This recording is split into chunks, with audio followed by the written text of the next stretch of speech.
On January 17, 2001, a woman was exercising at her local gym in Amityville, New York, when suddenly she looked up and noticed something towards the back of the gym.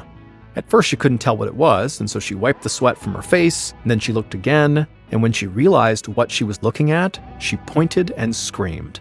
And what she saw would send fear all through the town of Amityville, a town that was already famously linked to mass murder and a possible demon possession. But before we get into that story, if you're a fan of the strange, dark, and mysterious delivered in story format, then you've come to the right podcast because that's all we do, and we upload twice a week, once on Monday and once on Thursday. So, if that's of interest to you, the next time the Amazon Music follow button asks you if they can have a bite of your sandwich, tell them yes, of course. And then right as you're about to hand it over, immediately retract your hand and shove the entire sandwich into your mouth and turn around and walk away. Okay, let's get into today's story.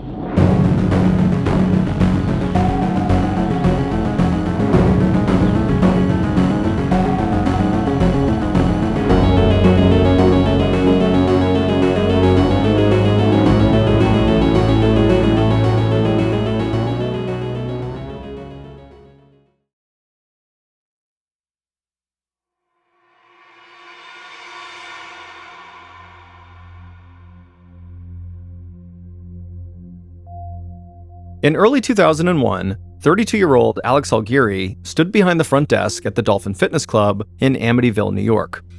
Alex loved the sounds of a crowded gym, the music pumping through the speakers, weights sliding onto bars, and people cheering each other on as they hit their fitness goals. And a crowded gym also meant that Alex was making money. He and his best friend, Paul Riedel, had opened up Dolphin Fitness 2 years earlier, and they had turned it into a favorite spot for serious weightlifters and amateur weightlifters alike. There was no question Alex was happy about all the money he was bringing in. He'd always dreamed of being a very successful entrepreneur, but the gym was a lot more to him than just a business. Amityville was a small town on Long Island with a strong sense of community, and Alex wanted his and Paul's gym to reflect that. So from the day they had opened Dolphin Fitness, Alex said he wanted everybody who stepped through the doors to feel like they were part of a family. It didn't matter if people were old or young or what kind of shape they were in. Alex went out of his way to help his customers feel good about themselves and to feel like they belonged, and his customers loved him for it. Alex stepped out from behind the front desk and began making his rounds on the gym floor. Alex was a really strong guy. He was just about 6 feet, maybe a little bit under, but he looked like a very serious bodybuilder, super jacked. So most people at the gym called him Big Al.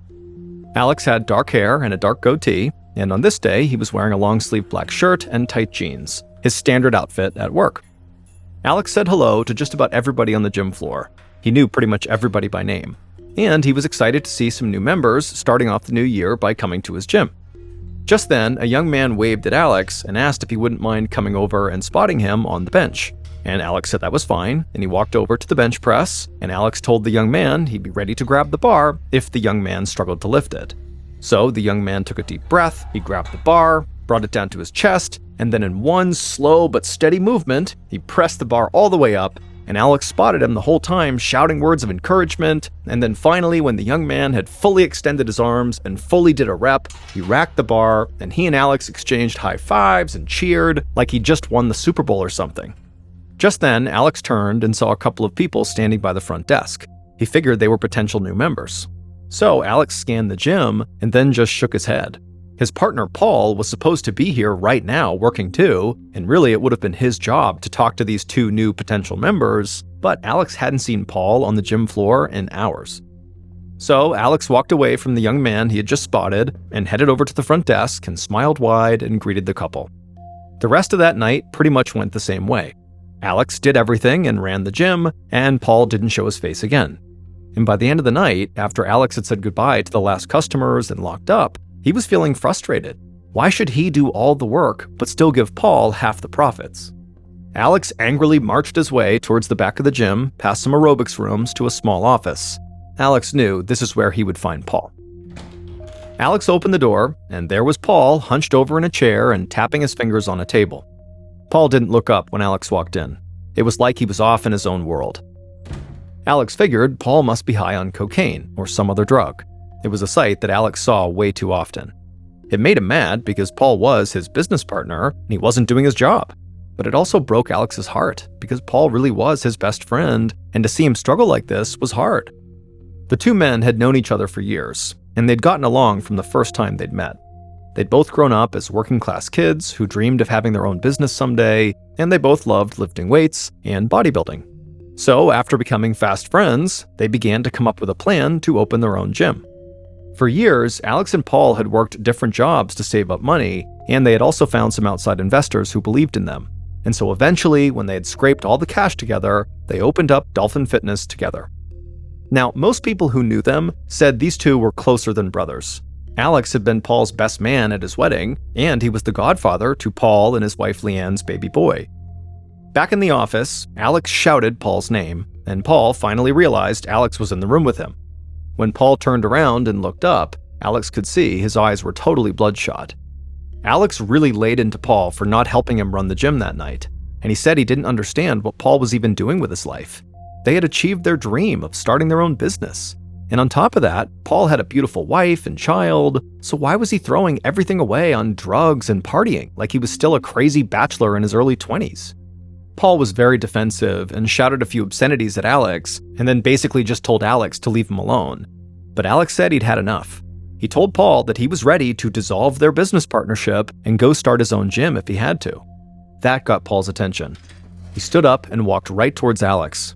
And Alex was a big guy, but Paul was like a giant. Paul was 6'7" tall with a massive chest and huge arms. And Paul just started screaming, and Alex screamed right back. But Alex knew Paul was not someone to mess with when he was high and also angry. So pretty quickly, Alex just said he was done talking for the night, and he walked out of the office. From the hallway, Alex heard Paul scream at the top of his lungs, and then he heard the sound of an office chair go flying into the wall. Alex angrily clenched his jaw, picked up his pace, and grabbed his coat from behind the front desk. Then he headed out the back door of the gym to the parking lot, he climbed into his black Yukon SUV, and took off. And as he drove, he figured Paul was still probably screaming and throwing more furniture. The following day at the gym, Paul apologized to Alex. Alex was used to this. His friend would do drugs, he would lash out, say stupid things, and then feel bad about it the next day and say he was sorry. Alex accepted Paul's apology like he always did, but he just felt tired from having to deal with the same thing over and over again. Alex was all about family, and he loved the people close to him almost unconditionally. But even he was reaching a breaking point with Paul, and he knew he was not the only one who felt this way. Paul's wife, Leanne, was also fed up with Paul's drug use and angry outbursts. In fact, she was so upset with her husband that she'd gone to stay with her mother in Florida until she could figure out if she even wanted to stay married. Alex knew that Leanne leaving had made it really hard on Paul, but he couldn't blame her. After all, the night before, Alex had threatened to leave Paul and go start his own gym. And Alex had meant what he said, but he knew scrapping the Dolphin Fitness Club and trying to start his own gym would not happen overnight. So Alex decided to look at all of his options and start putting together a new business plan. That way he would feel like he was working towards something. And in the meantime, he hoped and prayed that Paul would get his life together and go back to being the great business partner and best friend that he used to be.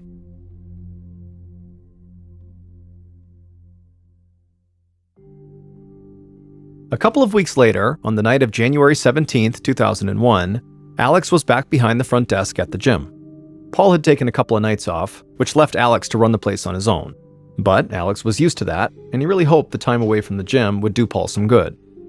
Alex made his usual rounds on the gym floor, talking to customers and encouraging the weightlifters, and then at some point, he heard a woman who was over on the exercise machines shout "Big Al" over the music. Alex turned and smiled at the woman and began walking over to her. When he reached her, she was very sweaty and out of breath, and she told him right away how excited she was about all the results she was seeing from all her exercising, but she told Alex that she just could not get on board with the music that was playing, and could he please change it? Alex laughed and said of course he would change it, but she told him there was actually this one particular album that really motivated her to work even harder at the gym. And she said Alex had played it during a fitness class that she'd taken from him. And immediately, Alex knew exactly the song she was talking about. He said he had the CD in his car, and he'd just go grab it. Then he turned away from the woman and began walking towards the back door. The cold air hit Alex as soon as he walked out to the parking lot. It was around 35 degrees Fahrenheit, so just above freezing. Alex's coat was still hanging up inside the gym, but it wasn't worth going back for. He'd spent enough winters in Amityville to be used to this kind of cold. So Alex hustled across the parking lot to his black Yukon. When he got to it, he opened up the driver's side door and the dome light came on. Alex leaned into the SUV and started digging through the CDs that he kept in a case in the passenger seat. Then Alex heard someone shouting behind him in the parking lot, so he pulled his head out of the SUV and he turned to see what was going on, and when he did, he saw someone running directly towards him in the darkness. Back inside the gym, the woman who had asked Alex to change the music, she wiped the sweat from her forehead and looked off towards the back exit. Alex had been gone way longer than she thought he would be, but she figured he must be just having a hard time finding the CD, or maybe he'd stopped in his office to make a phone call before coming back to the gym floor. But then, the woman saw something, and she screamed. Several people stopped their workouts and ran to her to see if she was okay, but she just pointed towards the back of the gym, and then more screams rang out above the music. Alex staggered onto the gym floor. Blood poured down his neck and soaked through his shirt. People ran up to him and he looked at them, and in a strangled voice he said, "I've been shot." Alex collapsed to the ground. A woman who was a nurse rushed to his side and checked his pulse and immediately began administering CPR.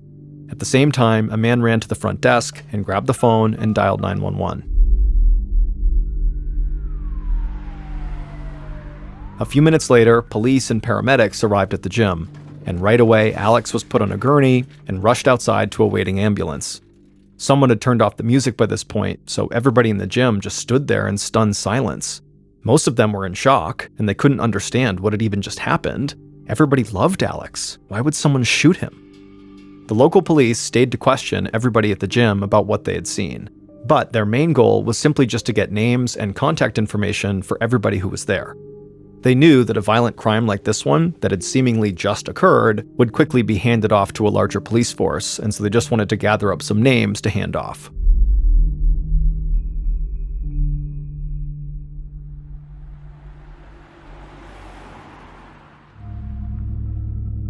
A couple of hours later, Detective Robert Anderson of the Suffolk County Police Department stepped out of his car in front of the hospital. Anderson looked and dressed more like a professor than a cop, and people who had worked with Anderson during his 34 years in law enforcement said he had a mind like a professor too. He was highly analytical and rarely satisfied with simple answers. Detective Anderson had gotten word that Alex Alguerri had been shot outside of the gym that he owned, and Alex had been declared dead soon after being rushed to the hospital. From the minute Anderson was told he would be leading a homicide investigation in Amityville, he knew there would be a ton of pressure on him to solve the case fast, because Amityville was not your typical town. Amityville, for decades, had been associated with murder and dark forces. Almost 30 years earlier, in 1974, an Amityville man named Ronald DeFeo Jr. had killed his mother, father, 2 brothers, and 2 sisters in their home. The media attention from the mass murder was bad enough for the small, quiet town, but things had only gotten stranger for Amityville after that. The family that wound up moving into the DeFeo house where those murders happened claimed they were terrorized by a demon or some other supernatural entity in the house.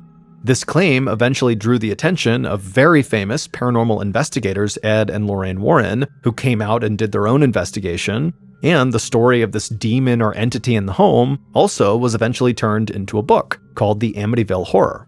And that book has since been spun off into movies and TV shows. I mean, Amityville really became synonymous with evil.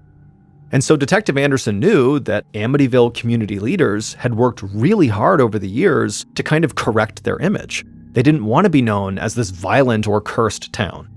But this brutal shooting in a gym parking lot threatened to put Amityville right back in the national news for all the wrong reasons. Anderson walked into the hospital and found his way to the private room where Alex's father was waiting for him. Alex's father wiped tears from his face, cleared his throat, and introduced himself to Anderson. But before Alex's father could say much more than his name, he broke down in tears again. Even after 34 years as a cop and dealing with some of the most notorious murders on Long Island, nothing could really prepare Anderson for meeting a parent who had just lost their child. It was the worst kind of loss Anderson could imagine, and seeing Alex's father in so much pain really hit him hard. He told Alex's father how sorry he was for his loss, Then Anderson said he hated to put him on the spot at that moment, but he did need to know if there was anyone who might have wanted to hurt his son. Alex's father wiped away his tears and then told Anderson that Alex was the sweetest, kindest man you'd ever meet, and that everybody who knew him really loved him. But then he said there definitely was one person who could have done this to his son: Alex's best friend and business partner, Paul Riedel. It turned out Alex had told his father all about Paul's drug use and his partying, and he had also told him that he was thinking about scrapping the business with Paul and going out on his own. Anderson thanked Alex's father for his help and told him how sorry he was again. Then Anderson left the hospital and drove back to the station. He wanted to gather as much information as he could on Paul. It didn't take long for Detective Anderson to discover that Paul had had more than his fair share of run-ins with the law. He had served time in prison for drug charges and armed robbery, and he had previously been linked to an illegal sports gambling ring. But Anderson knew that did not mean the man had killed his best friend, so for the time, Anderson put Paul's police record to the side and dug more into his personal life and his relationship with Alex. The local Amityville police had passed along contact information for everybody they found at the gym when they had first arrived there. And when Anderson and his team reached out to those people, they all said pretty much the same thing. Alex was like family, and everybody loved him. But Paul, he was a mess, and he definitely was capable of shooting Alex. Some of Alex's family and closest friends were even more straightforward when they spoke to Anderson. They said they were sure Paul had to be the murderer. So Anderson knew he would just have to go talk to Paul, but he didn't want to drag Paul to the station and chuck him inside of an interrogation room just yet, because he feared as soon as he did that, all of Amityville would decide Paul really was guilty. And so that could potentially destroy an innocent man's life, and it could put even more pressure on police to arrest someone before they were actually ready.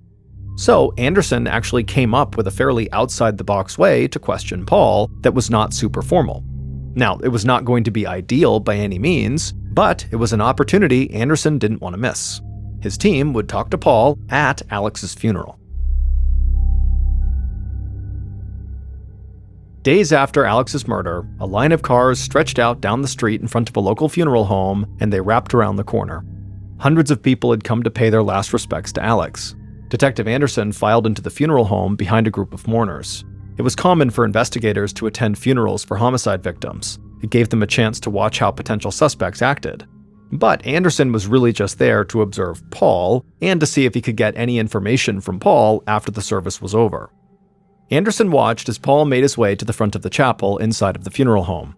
And it immediately became clear to Anderson that it didn't matter to other people that Paul had not been brought in for questioning yet. Clearly, they had already decided Paul was guilty. People literally shouted at Paul as he walked down the aisle towards his best friend's coffin. They told him to leave and said how dare he show his face here. Paul didn't engage with any of them. He just stared at the floor and clung to his wife Leanne as he walked. Detective Anderson couldn't get over how small this enormous guy seemed to look at this very moment. But Anderson didn't know if he should feel sorry for Paul or if he was just being too cautious and too analytical. Maybe everybody else was right. Maybe this case was clear-cut and Paul really was the killer.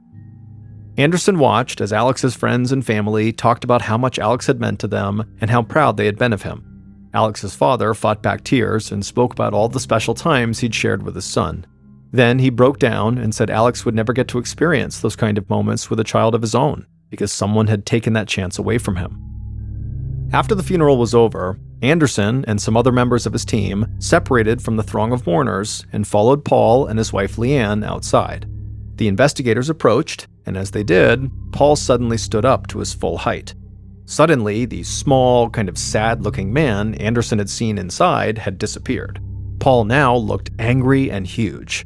Clearly, he did not like the fact that police were bothering him at his best friend's funeral.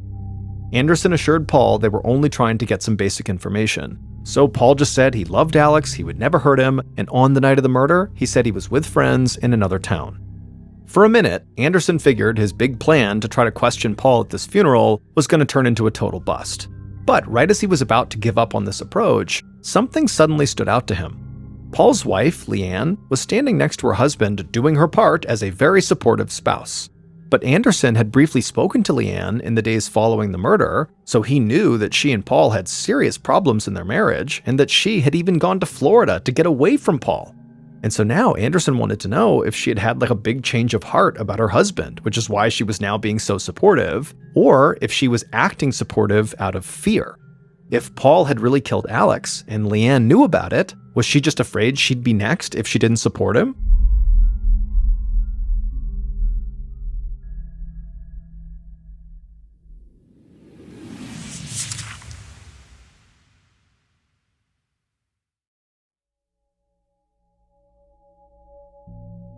On January 23, 2001, so 6 days after the murder, Detective Anderson met with Leanne at her grandmother's house in a small town that was not too far from Amityville.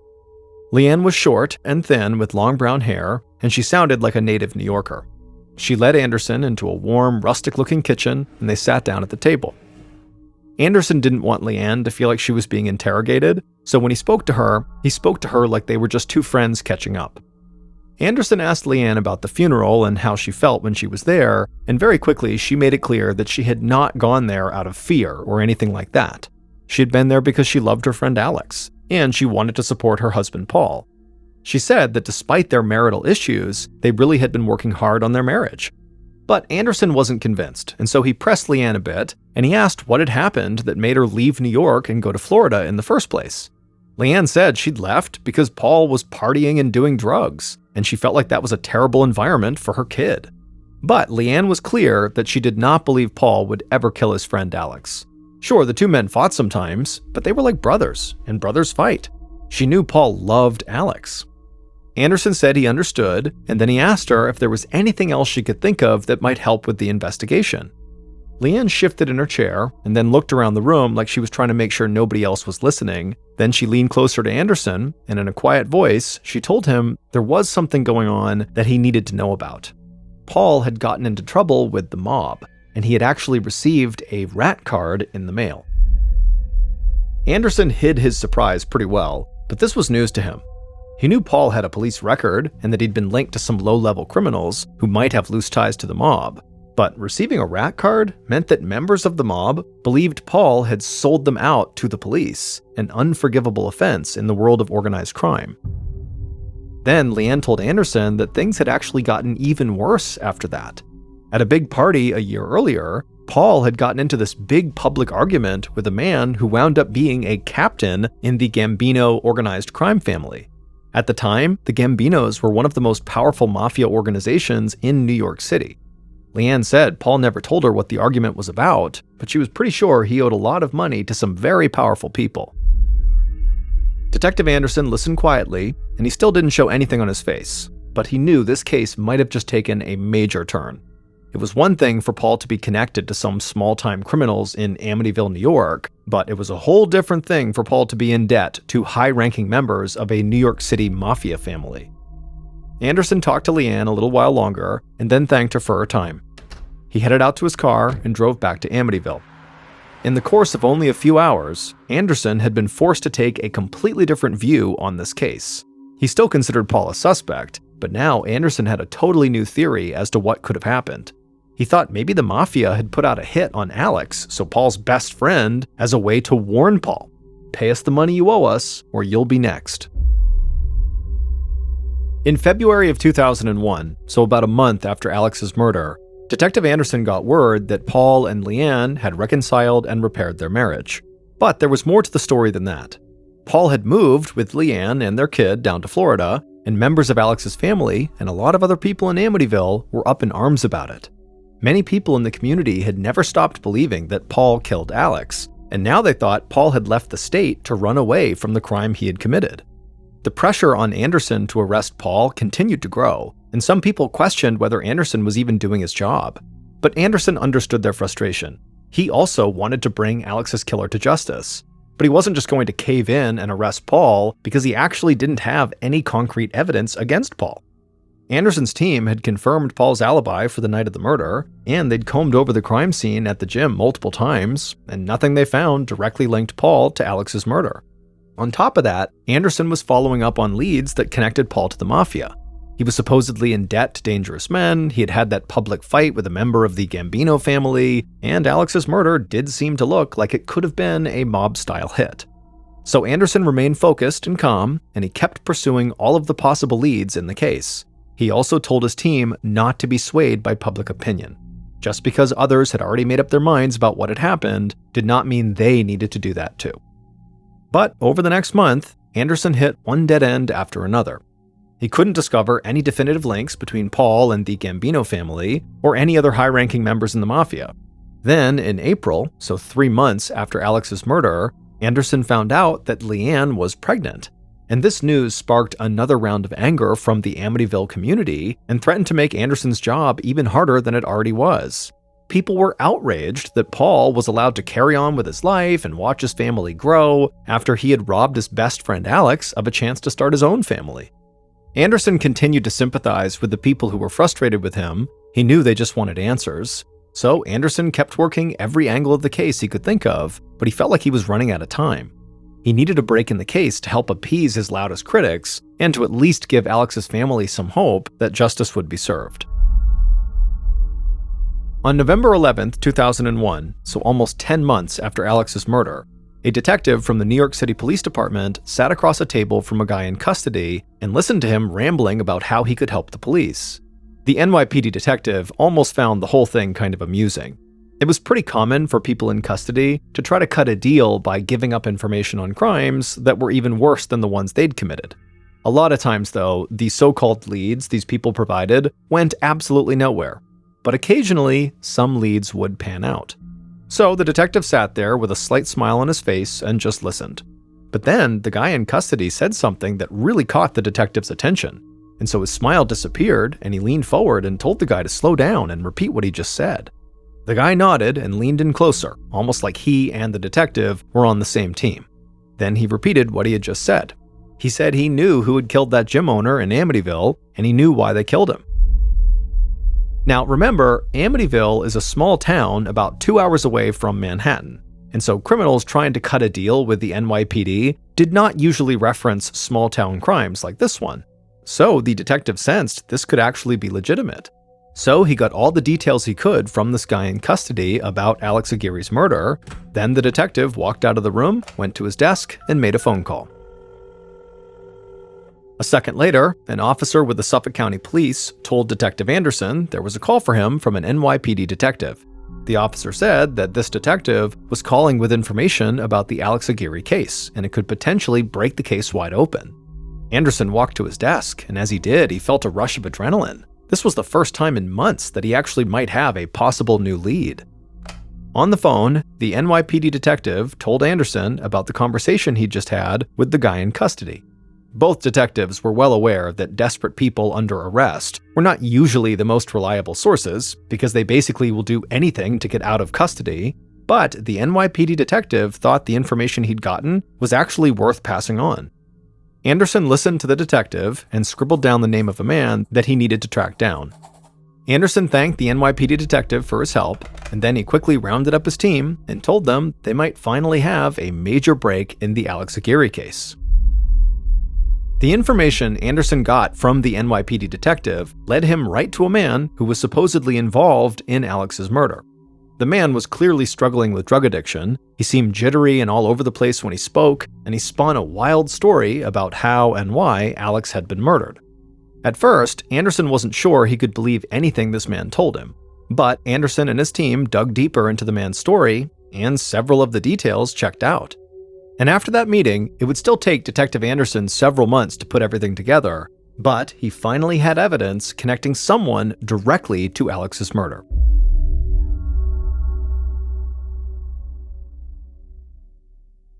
Based on interviews conducted throughout the investigation and evidence found at the scene, here is a reconstruction of what police believe happened on the night of January 17, 2001, when somebody murdered Alex outside of his gym.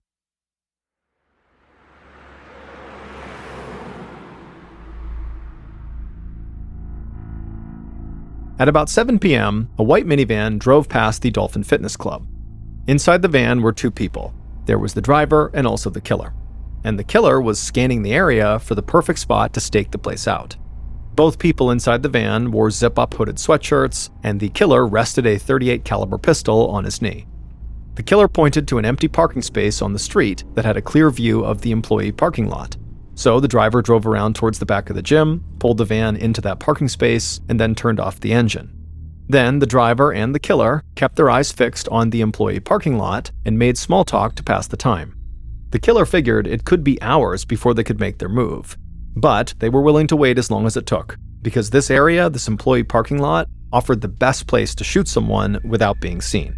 The lot was dark, and only a few people ever parked there.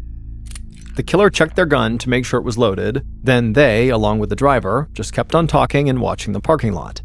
But then, just 20 minutes later, the killer suddenly sat up in the passenger seat and leaned in closer to the window. The wait had not been long at all. Their target was already in the parking lot, walking towards his black Yukon SUV. The killer told the driver to start the van and to be ready to speed out of there. The killer clutched the pistol tight in one hand, then opened the door with the other and walked into the parking lot. The killer saw Alex open up his car door and lean inside, and as he did, the dome light came on. Not wanting to be too close to the light, the killer shouted something at Alex just to get his attention and to kind of pull him away from his vehicle and the light. And it worked because Alex turned to see who was yelling at him, and he took a few steps away from his car towards the killer. And at that point, the killer just rushed out of the darkness and got within a couple of feet of Alex, who had no idea what was going on, and the killer raised his gun and fired before Alex could do anything. The first bullet hit Alex square in the chest. Then the killer squeezed off 3 more shots, one right after the other. Bullets struck Alex across his upper body, perforating his heart and both of his lungs.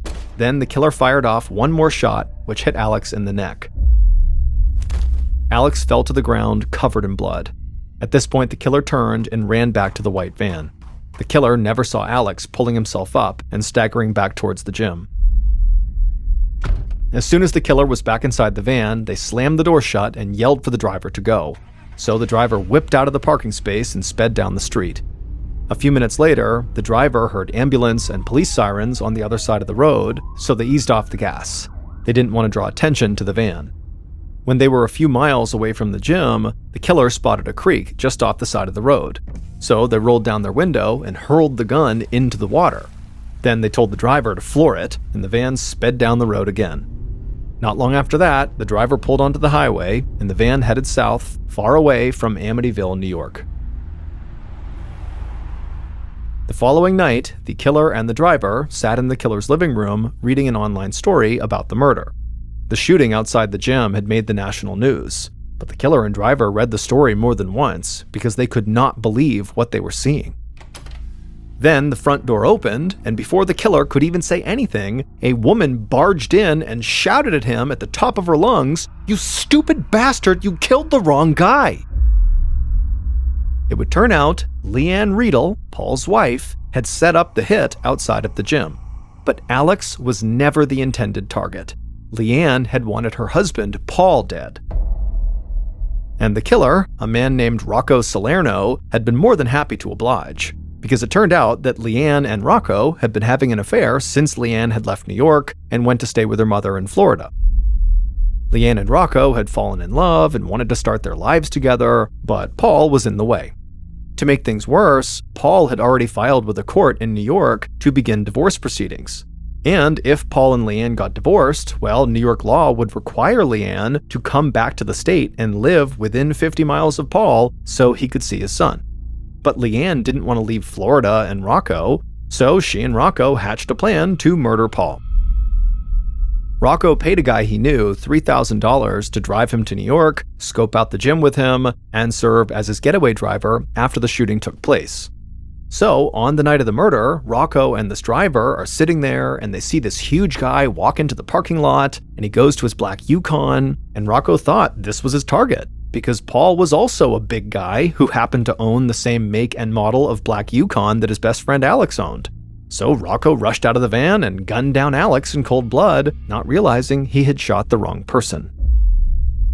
When Leanne discovered what had happened, she came up with a way to try to fix things.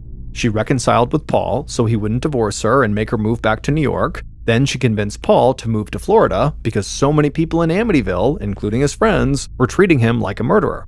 And then once they were back in Florida, Leanne just continued her affair with Rocco. And her plan was to divorce Paul after both of them had become Florida residents, because that way she would not be forced to leave the state. And all of this came to light after the guy in custody with the NYPD told police he had information about Alex's murder. It turned out the guy in custody actually happened to know the driver of the white minivan, and so this guy in custody had actually heard all the details of everything that had happened during the murder. So Detective Anderson tracked the driver down, and he discovered that the driver was struggling with a drug problem, and the driver said that's why he had accepted the $3,000 to drive Rocco to and from the gym in Amityville, and the driver quickly cut a plea deal, and he would give authorities everything they needed to bring Rocco in. But even with Rocco in custody, Leanne denied having anything to do with the murder. She said she had always loved Paul and that they had even had a second child together. Leanne also tried to act like she barely knew Rocco. But soon it became clear that the child that Leanne had recently given birth to was not her husband Paul's, it was Rocco's child. And at that point, all of Leanne's denials about her role in this murder quickly fell apart. The actual killer, Rocco Salerno, was convicted of conspiracy and first-degree murder and was sentenced to life in prison without parole. As for Leanne, she was convicted of conspiracy and first-degree murder as well and was sentenced to 25 years to life in prison. She continued to maintain her innocence and appealed her conviction, but the appeal was denied. Alex's best friend Paul might have had some demons, but he had nothing to do with his friend's murder.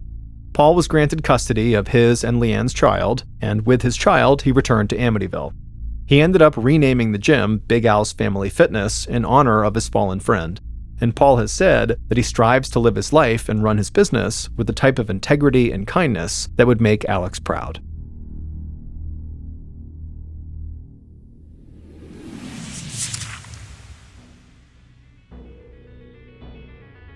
Thank you for listening to the Mr. Ballen Podcast. If you enjoyed today's story and you're looking for more bone-chilling content, be sure to check out all of our studio's podcasts. Those are Mr. Ballen's Medical Mysteries, Bedtime Stories, and Runful. Just search for Ballen Studios wherever you get your podcasts, and you will find all of them. Also, there are hundreds more stories like the one you listened to today, but in video format on our YouTube channel. And our YouTube channel is just called Mr. Ballen. Go check it out. So that's going to do it. I really appreciate your support. Until next time, see ya.